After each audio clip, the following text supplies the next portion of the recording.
Alright, guys. Let's see here. Alrighty. Make sure my beautiful face is in the camera.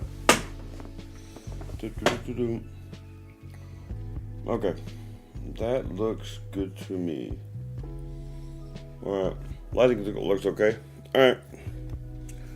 Okay. How's everybody doing? It's Friday. I hope everybody had a good week. My name is Daryl Phillips, owner of New Apology Gaming, and what we do here is listen to talk. It's Friday, y'all. Another week has gone by. I've had, as I told you guys on Wednesday, I've had an interesting week. Like I said, just to repeat what I said on Wednesday, Sophia is going to be starting her new job on May 18th or around that time. So she'll be leaving here. And this is a very unique and scary time for me, which is why I wanted to talk about what I want to talk about today. Because I think it's important to go into any situation with a wide eye view. You have to have an open mind on things, right? And sometimes life and situations can become very, very, very confusing. Okay? I want you guys to close your eyes. You don't actually have to close your eyes, because if you're driving, that would be really unsafe. Anyway, I digress. I want you guys to imagine you guys are walking on a highway,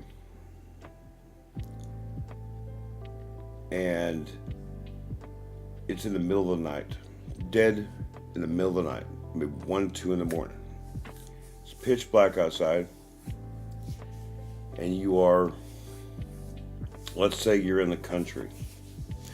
Now, for you city folk who don't know what it's like to live in the country and deal with nighttime,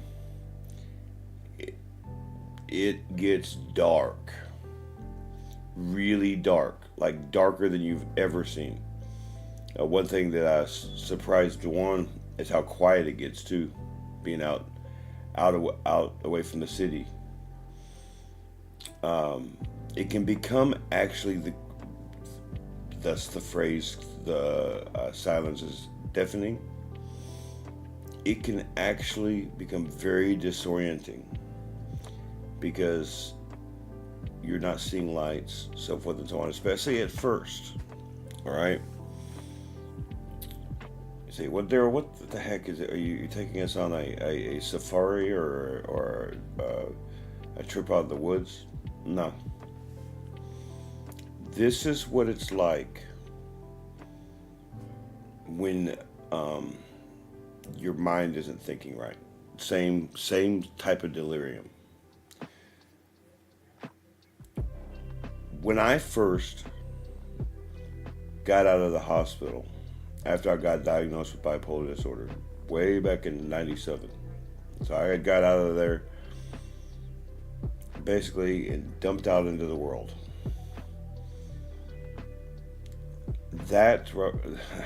I'm telling you, y'all, you might as well have dumped me in the middle of the desert at nighttime. I was so wet behind the ears. All right. Sorry, gotta check my chat. All right. I wanted to do this subject matter tonight because I think a lot of people experience this when this is part of the fear factor. Now, if you don't have a mental illness, it's a lot easier for you, only because your mind isn't so confused. One thing I have learned over all of these years, one thing that I have made sure that I have kept my mind sharp about, is knowing my surroundings. I had to learn it when I was homeless, always being aware of my surroundings. But what if, see, being in a situation where you're in a dark place where there's no lights, it's simple for you to see that in your head. You can see that. So I want you to think about this. That confusion, that momentary, it's dysphoria, is because there are no mind references. Okay, so out in the country, there's not buildings, there's not lights, there's not street lights, or there's not things that are recognizable to you that your mind can go, wow, okay, this is this, therefore this should be nearby. Okay, it's very scary because maybe if you have never been out in the country, I mean, you hear everything. It's so quiet. So any rustling in the bushes, anything that might be scurrying around on the forest floor or out in the field, you'll hear that, and it sounds 1,000 times louder than it really is the size of the object. And until you get your bearings, you can start to get that panicky feeling. Okay?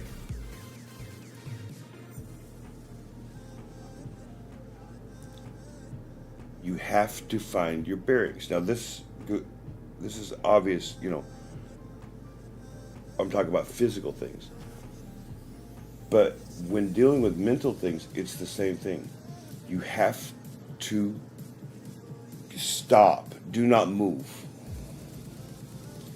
You have to get your bearings. You have to get some recognizable shape. And even in pitch black, unless you're in a vacuum, there is light. If the light is so low, it takes you a little bit for your eyes to adjust. It's the light differential. Well, in the case of mental despair, I didn't say that right. In the case of mental, the way your mind thinks, I completely messed that up.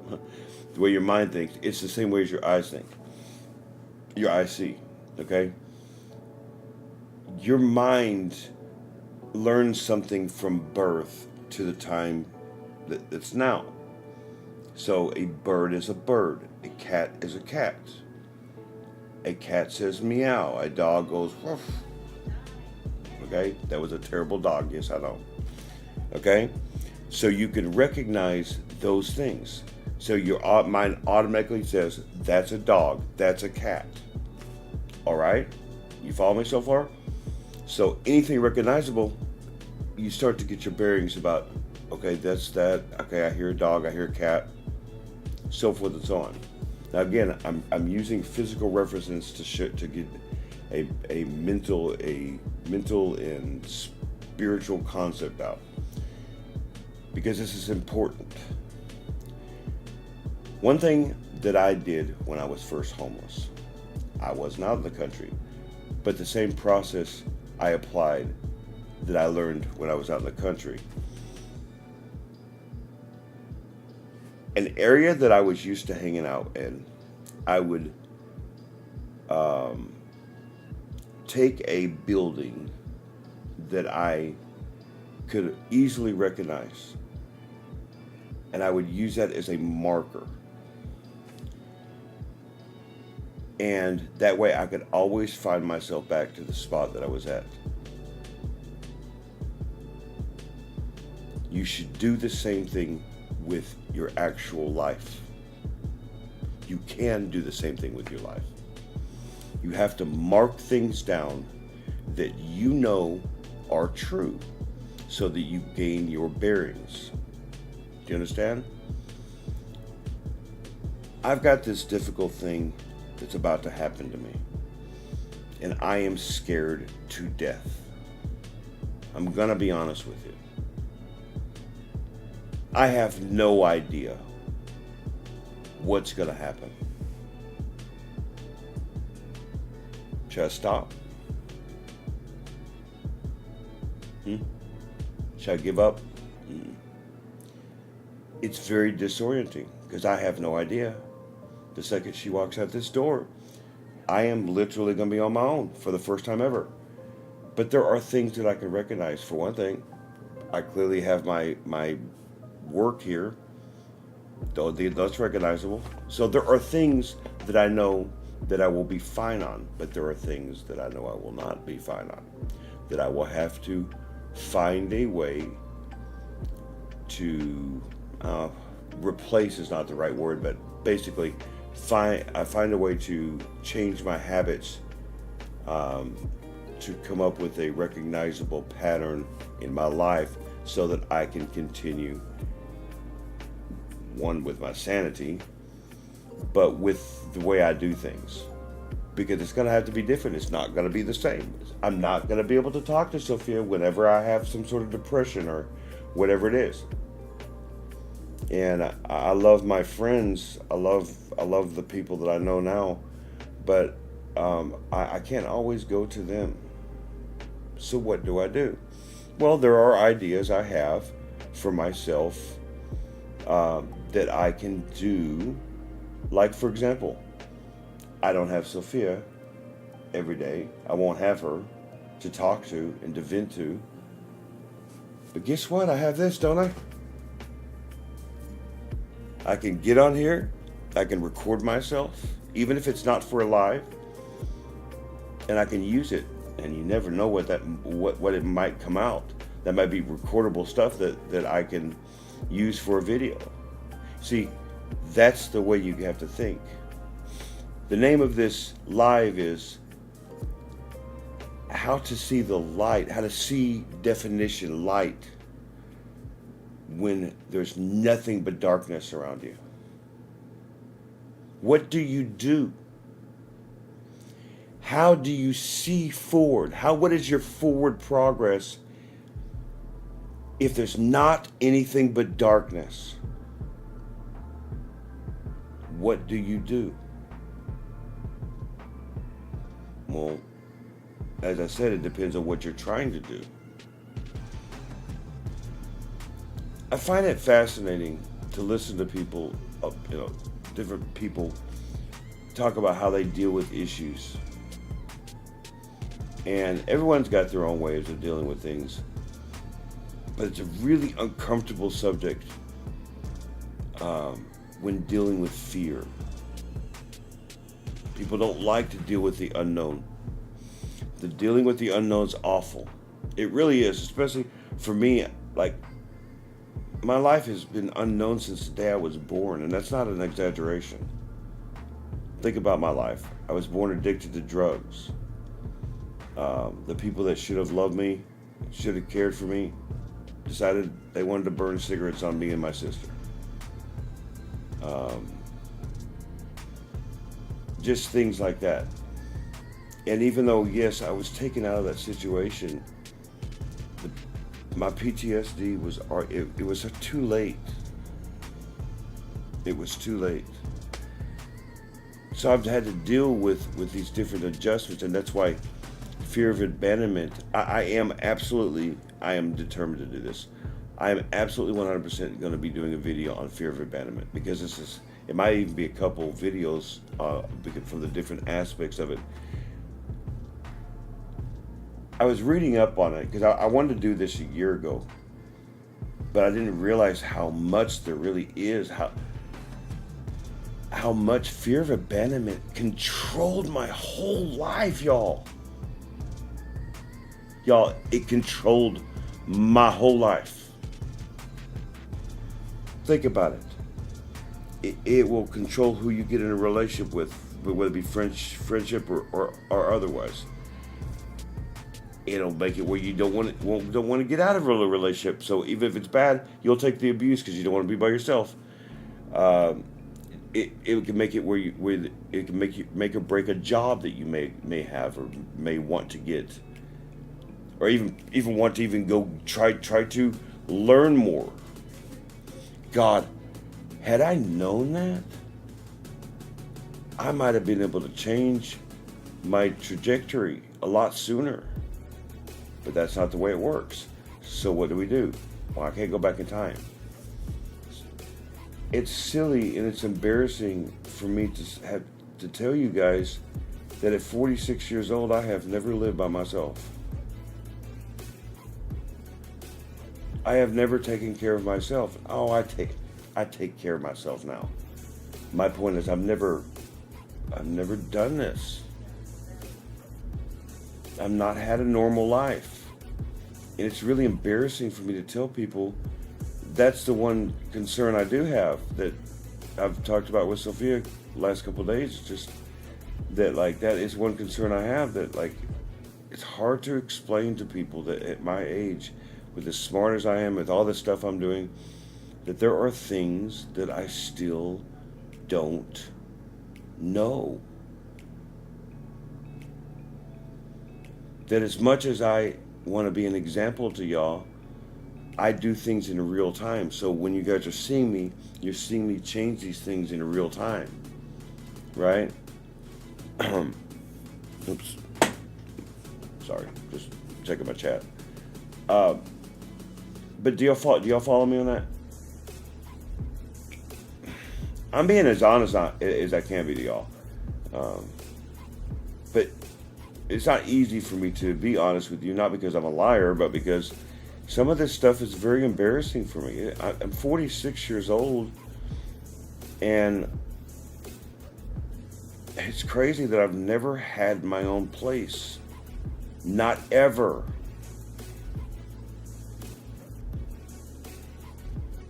That's the darkness that I'm facing. That's the unknown for me. That's the dark road. So as I gain my bearings, once she leaves here, once I gain my bearings and I'm able to see things and chart a path forward, all of this stuff is brand new to me. Just like this business has been brand new. I've had to learn all this stuff and so forth and so on. And even as silly as it sounds, making friends for me is a new thing for me. I didn't trust anybody enough to make friends. You know, it's Friday today. There's a whole bunch of people. They spend time with their family, or they go out with friends and they go out party or whatever it is. And people just don't understand that. Well, first, I'm not normal in this way that I'm not a partier anymore. I don't drink. I really don't. It's surprising. I haven't had a drop of alcohol since October. That's crazy. Not since the couple weeks after Dwan passed away. But that was my plan of attack with Dwan, that I was going to stay with him and we were going to live with each other, and then I was going to dip on out once I was ready. I didn't think I was ready to be alone yet. And it doesn't matter. It doesn't matter whether or not I'm ready. It doesn't matter. I have to learn this stuff. But here's the one great thing. Back in those days, all those years ago, I never stopped to think about anything. I would always just keep going and going and going and going, and there was no end to it. It was awful. And then I would wonder why I kept making mistakes, but I never stopped to think about the previous thing that I just had done.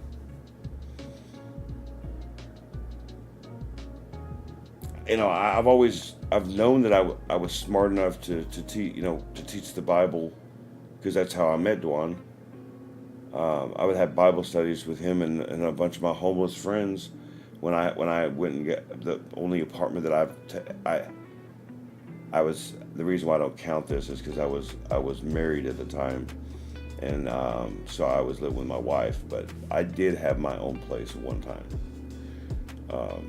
through the help of a program from Minnesota, a homeless program from Minnesota that helps people with mental illness. I did have it, but I screwed that up. But so I knew, I found out back in those days, 25 years ago, that I had the ability to teach people, that I could actually help people. Well, I loved doing it. Well, I could barely help myself, man. So it took a while for things to stick, and I kept making more mistakes, and it took a lot of me bumping my head. I'm ashamed of that,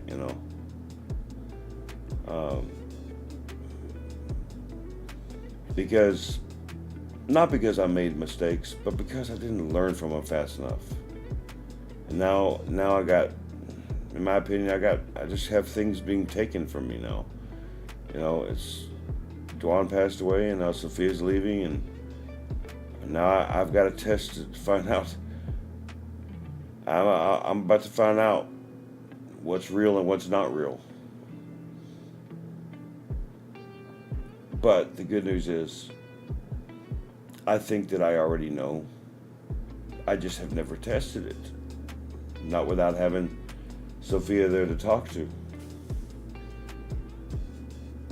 What makes me happy is that I have made new friends. I have made other people pay attention to the things I'm saying. Tanya and Denise and Lori and even some of my friends from high school that they watch, that they do know my past. Some of them do, and it makes me happy to know that people listen to me now without judgment. I like that. So I have things going for me, but I have my concerns about the way, because of my past, not because of anything I'm doing now, but because in my past I had a tendency to screw things up because of my stupidity and my stupid way I thought. But I know that so long as I carry my ingredients and I follow my steps and I read my Bible and I make sure that I'm asking for help if I need it, and not just thinking that I have to do things by myself. My friends will help me as much as they can if they can help me. I know that's true. I know that if I get sick, for example, I know that all I have to do is leave the door unlocked, and Lori will make sure that I'm okay by checking up on me because she's across the hallway. Like, I have things like that going for me now that I did not used to have. But in truth, I miss my brother. I miss him so much. I miss Dwan so much, y'all. And I just hope to God I don't disappoint you guys. I hope to God that you guys are not disappointed in me. I can't be more honest than I just was. That I want to be there for you, and I want us all to grow together as people, and I want you to learn from me and the experiences I have and all the knowledge I have about all sorts of stuff that you guys don't even have the beginning of understanding how much I know stuff. I know stuff, really cool stuff that you guys are going to be, oh, wow, I didn't know you knew all that. I do. I love knowledge. I love the Bible. I love studying religion. I love my God. I didn't used to. I was very mad at God for a while, But I wanted to give a message on a Friday like this, and use my own life and my own troubles, as it were, that I go through, to give you guys a message of hope. That's really the one thing that I always want to make sure that I leave you guys with, is that I am going through something, and that no matter how much I'm going through it, that there's hope in that. It's not a sad thing. It's awesome that I'm getting to experience this. But in truth, I'm scared. That I want you guys to know that I am not impenetrable. That I have these problems stemming from my past that it I didn't learn before, that I'm only just now learning. It's crazy that there's other things that I'm so far advanced on that people just don't even realize that I don't even have a college education. But then some things I know high schoolers that probably have more knowledge about. But I'm learning. And I'm not ashamed of myself anymore. What's a shame is that it took me so long to get here. That's the shame part of it. You know what I mean? But I won't keep you guys on a Friday night. I wanted to give you guys a good message for this Friday night. I'll be on tomorrow night again. I'm going to be releasing my Monday video, Clean Your House. But I wanted to give you guys my thoughts on this aspect of the unknown. That fear can stem from the unknown. Not just from the things, fear is very irrational sometimes, right? So sometimes you fear things that are actually scary. And sometimes you fear things that you think are going to happen because they're real when they're not really going to happen. But I hope that you guys are with me on this journey. I hope that you guys have faith in me like I have faith in you.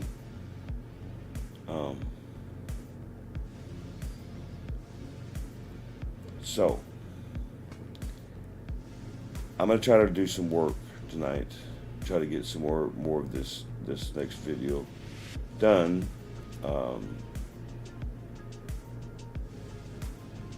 But just remember that whenever you go into a situation, you have to find your bearings. You have to find your bearings. Your fear is going to be 10 times worse if you don't have your bearings. If you don't have a frame of reference, it's really scary to move forward. Really scary, right?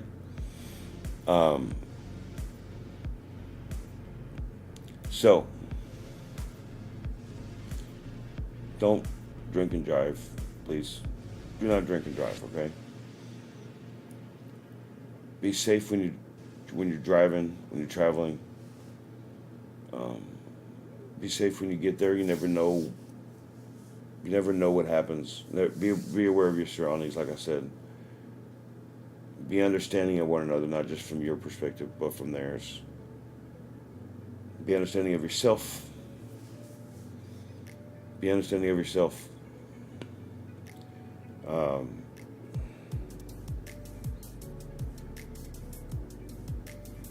Remember that life is fleeting. You're not promised your next breath. You're not. So take now. Go outside your box.